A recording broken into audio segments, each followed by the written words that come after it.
Instituto de Estudios Superiores Hernando Arias de Saavedra. Educación para pensar, educación para trabajar.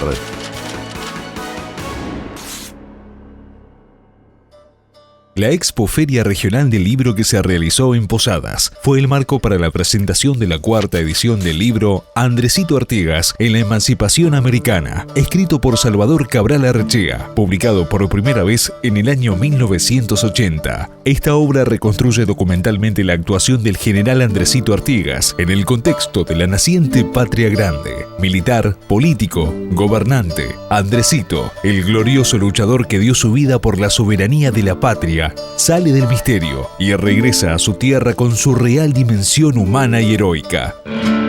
La editorial está interesada en sacar en 2 años 3 veces y ahora me pidieron una quinta, lo que quiere decir que Andresito está entrando en el entendimiento y en el sentimiento del pueblo de Buenos Aires y del pueblo argentino en general. Lo que realmente importa es que ha entrado al corazón del pueblo argentino y que las próximas ediciones van a fortificar esa entrada de Andresito. Para la presentación, el Instituto de Estudios Superiores Hernando Arias de Saavedra invitó a la profesora y doctora en Historia de América, Ana Rivero, máxima autoridad sobre el artiguismo en la República Oriental del Uruguay. Para mí es un honor y una alegría estar aquí presentando el libro del doctor Salvador Cabral, un libro fundamental en la historiografía argentina, un personaje entrañable a nivel continental y de peso en toda la revolución artiguista, así que solo siento orgullo y alegría de poder participar hoy en esta jornada. Bajo la premisa El triunfo definitivo de Andresito, la profesional expuso sobre los alcances de esta obra que propone una nueva mirada sobre el prócer y un auténtico encuentro con Artigas. Que el documento es mudo hasta que uno le hace una pregunta al papel. Y solo habla cuando la pregunta ha sido eficaz. Y cada generación hace sus propias preguntas. Evidentemente, una cosa muy diferente es preguntarse si Andresito Artigas tenía la condición de héroe para ser ingresado al Panteón Nacional y al gran relato de la nación argentina. Y otra cosa muy distinta es que hoy nos preguntemos si es válido, más allá de ser un héroe misionero, como un caudillo de la región y por lo tanto es válido como una clave para ese proceso de integración que nos reclama el Mercosur y tantas instituciones creadas con buena voluntad, que no siempre funcionan como la buena voluntad creadora pidió que funcionara. Esos grandes héroes son integradores, sirve que los enseñemos en la escuela, sirve que volvamos sobre ellos, tienen una capacidad de respondernos en clave de región, o simplemente nos quedamos en el gran héroe de Misiones. Son dos preguntas distintas entre las que pueden mediar perfectamente los 34 años de vida que cumple este libro que hoy presenta su cuarta edición. Cuando hay golpes autoritarios, los primeros que están en riesgo no son los de física o los de matemática, los de latín, perdón. Son los de historia. ¿Ah? ¿Por qué? Bueno, porque esos son los que pueden inocular en las cabezas la capacidad de volver a revisar y pensar. Cuando tocamos uno de esos periodos fundacionales, la poderosa química del intelecto sufre un proceso de laboratorio y todo se torna candente en la mesa de ensayo del historiador. Todo quema, porque ¿cómo podemos hacer para encontrarle algún defecto a Artigas, Andresito o José Gervasio? Si le señalamos algo, si decimos que fueron crueles en algún momento, que se equivocaron políticamente en otro, parece que estuviéramos haciendo una tarea antipatriótica, que fuéramos la voz en negativo de esa voz que se parece mucho a la de la identidad y la pertenencia, que nos dice que venimos de un tiempo magnífico y que somos herederos de hombres gigantescos y que no hicimos otra cosa en la vida que pararnos sobre sus hombros de gigantes. ¿Cómo voy a hablar mal del gigante que me precede y del cual yo heredo esta nación? Llámese como se llame. Y sin embargo, en el laboratorio del historiador es necesario hacerlo. Cuando Salvador hizo este libro, hace 34 años, hizo perfectamente su tarea de laboratorio y no dudó en quemarse con la poderosa química del intelecto que esta disciplina es. ¿Por qué? Porque alguna cosa habían hecho los gigantes de la historiografía argentina. Los Mitre y los López crearon ese relato omnipotente de la nación e hicieron ver el año 20 como un año de crisis anárquica, e hicieron ver a todos y a cada uno de los caudillos como portadores del más feroz de los desórdenes. A comienzos del siglo XX comienza a reivindicarse y a pensar exactamente cuál fue el papel que cumplieron esos caudillos. Y conciliando, como lo hizo Ravignani, la idea de que los caudillos gestan las autonomías, les dan forma, hacen trabajar la idea de soberanía y sobre todo el de reparto en fragmentos de la soberanía y por lo tanto la equidad con la que todos somos soberanos en un territorio dado. Esa idea no deja de ser coetánea, compañera, no deja de ser casi una línea en paralelo con esa idea de nación predeterminada que rige el primer relato de la Argentina.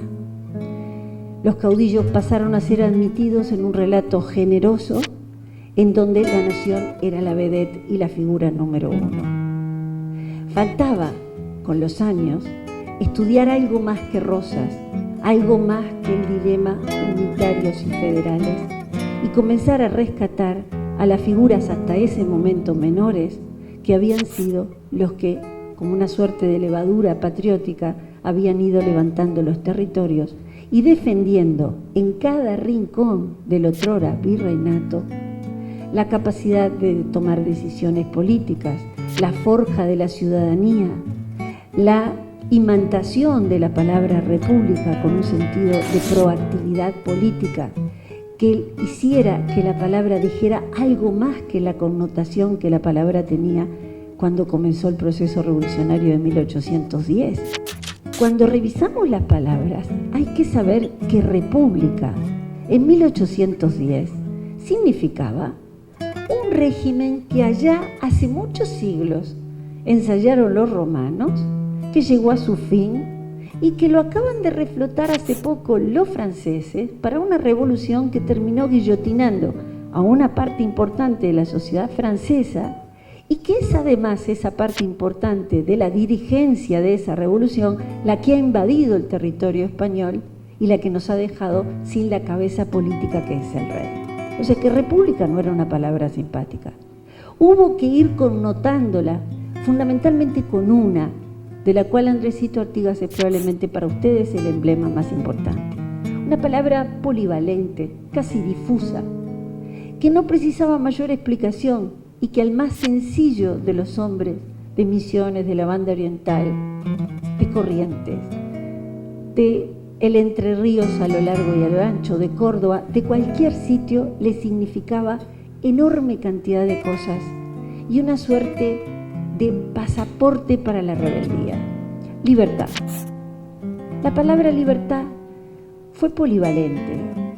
La palabra libertad quiso decir rompo con los mandones, quiebro con el impuesto que no me gusta, me rebelo contra el jefe en mi guarnición militar, me apodero de aquello que creo que me robaron primero, mi trabajo, parte de mi tierra.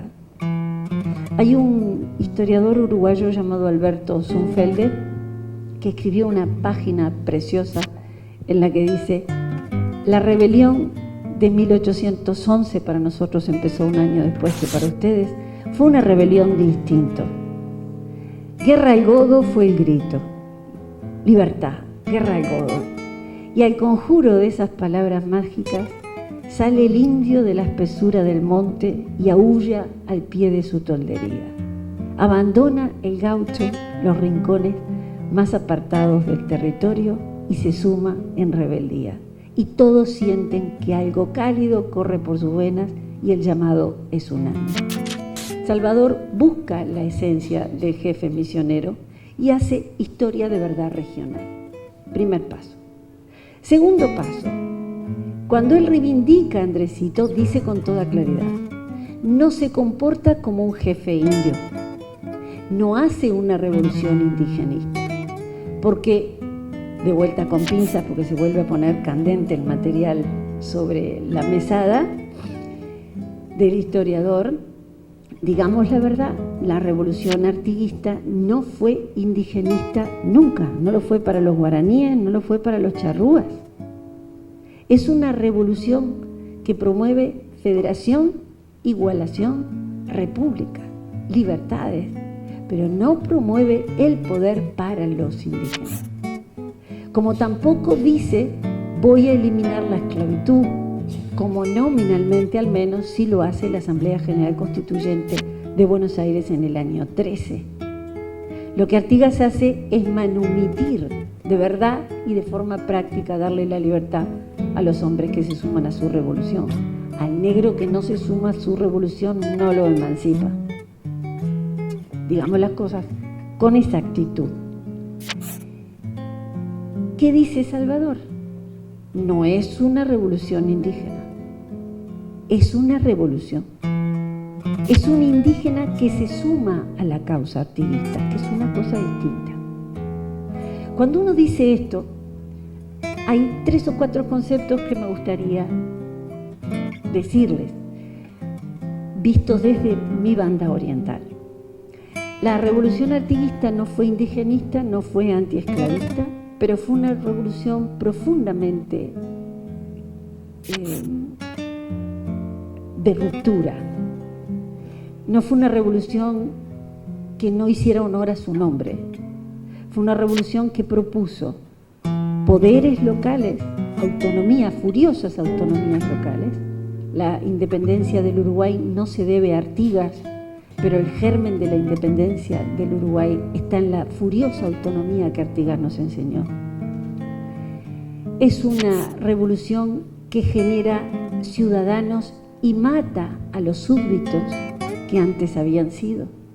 Elimina en cada persona la condición de supeditarse a un señor que no se ve y al que se obedece ciegamente, y sustituye la lealtad al monarca por la lealtad a un sistema abstracto regido por el principio de separación de poderes y por la palabra república, convertida ahora sí en un sinónimo de autogobierno y de un gobierno que incluye e iguala, aunque no es ni indigenista ni esclavista, no incluye a ese nivel. Andrés Artigas es en realidad el jefe misionero Andrés Guaycurarú. Como tal, es un jefe misionero. En el libro de Salvador, el título no casualmente no es Andrés Guaycurarú, sino Andresito Artigas. Andresito Artigas es un jefe regional y es un caudillo de todo el virreinato porque se suma a una causa que abarca todo el virreinato. Salvador hizo historia regional y moldeó un héroe de una dimensión mayor que la meramente misionera. Lo incrustó en un panorama revolucionario mayor. A mí me encanta estar aquí hoy para celebrar una fecha como esta. Y para terminar, porque ya me he ido demasiado lejos, quisiera decirles 2 cosas, una historiográfica y otra personal. La historiográfica es cuando decimos que Andresito Artigas se convierte en el hijo adoptivo de Artigas, que ese apellido significa abrazar una causa revolucionaria que fue una causa federal y republicana. Decimos fundamentalmente, estamos hablando de un pueblo en armas. Nunca olviden que la revolución artiguista la hizo un pueblo en armas.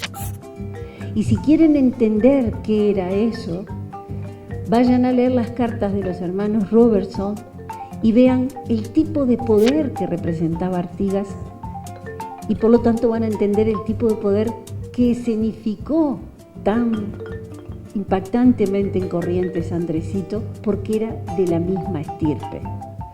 Los Robertson llegan a Purificación en aras de un reclamo.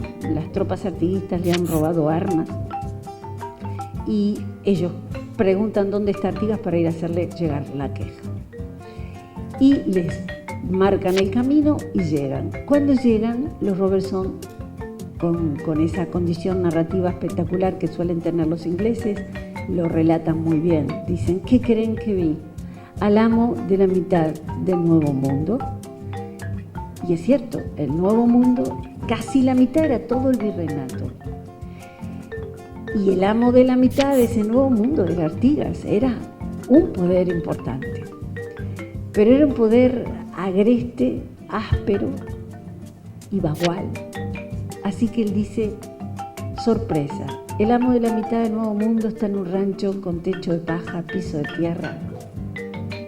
Está sentado no en una silla, hay 2 sillas y la ocupan los 2 secretarios que escriben a la vez, así que él está sentado en una cabeza de vaca, como debe ser. Y toma ginebra, no en vaso. No le habían prestado los Postel White, los vasos de Artigas. No debía ninguno, así que toma en cuerno de vaca, ¿no? Y cuando llega, sin saber qué hora es, eternamente en un rincón hay un fogón prendido y carne, le pone un pedazo de carne del asador, esto es, por supuesto, sin cubiertos, sin servilletas, sin plato, y come con la mano, con esa sabiduría del que sabe, yo me cortaría toda, cortando hacia adentro con el cuchillo, sosteniéndolo en la mano. Se podrán imaginar dónde se limpiaban las manos. Los pantalones eran brillosos y no precisamente porque fueran de satén. El suelo del rancho estaba tapizado de sobres. Y cada vez que uno de mis alumnos tiene dificultad para entender la federación, yo le digo siempre lo mismo. Tiene razón, era un demonio de entender la federación. ¿Por qué? La federación estaba en el piso del rancho. El rancho tenía tal cantidad de sobres que llegaban de todas partes dirigidos a su excelencia el protector, que tapizaban el piso del rancho. La última cosa que quería decirles y que les anuncié como personal es esta. Este libro me lo voy a llevar por primera vez a mi casa. Me lo sé casi de memoria, pero como libro me lo llevo por primera vez. Porque la primera versión que yo tenía de este libro era en fotocopias. No lo había podido conseguir, así que lo fotocopié. Y un día recibo con mucho asombro una llamada de una voz así muy paqueta, muy sonora. Señora, soy Salvador Cabral, casi me morí. El del libro fotocopiado, ¿no? El del libro fotocopiado. ¿Por qué? Yo sabía que el libro era en sí mismo de enorme valía. Lo que no sabía lo aprendí con mi larga amistad con Salvador a lo largo de estos años y con mis visitas a misiones, que esta ya es la segunda, la tercera, ¿no? O algo así, ya ni me acuerdo. ¿Por qué? Cuando llegué antes de ayer, Salvador y su esposa me llevaron muy amablemente a recorrer eso tan lindo que tienen ahora, que es la Costanera. Yo conocí Misiones hace 30 años y obviamente eso no estaba. Yo vine cuando se cruzaba Paraguay en una balsa. Espantoso. Así que celebro el puente. ¿Ah? Y cuando Misiones era eso tan distinto a lo que es hoy en día, no existía ese monumento que Salvador me mostró ayer de noche y que me hizo muchísima gracia que no fuera de bronce. En Uruguay todavía no han hecho nada de acero inoxidable. Voy a ir a contar que se puede. Porque creo que es casi como la culminación de un camino larguísimo que ha recorrido este libro. Ha sido un libro que abrió la puerta a muchos otros. No solo libros. Es un libro que generó casi inmediatamente un movimiento estudiantil en torno a la figura de Andresito. Es un libro que cuando generó un monumento, el primero fue en Santo Tomé.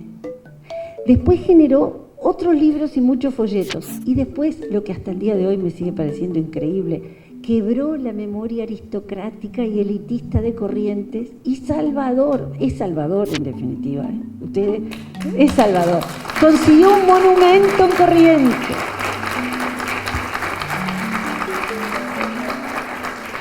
Y por último, la jerarquía de héroe provincial para Andresito con una trampa, una trampa. Ojo con este hombre, poderosa química del intelecto.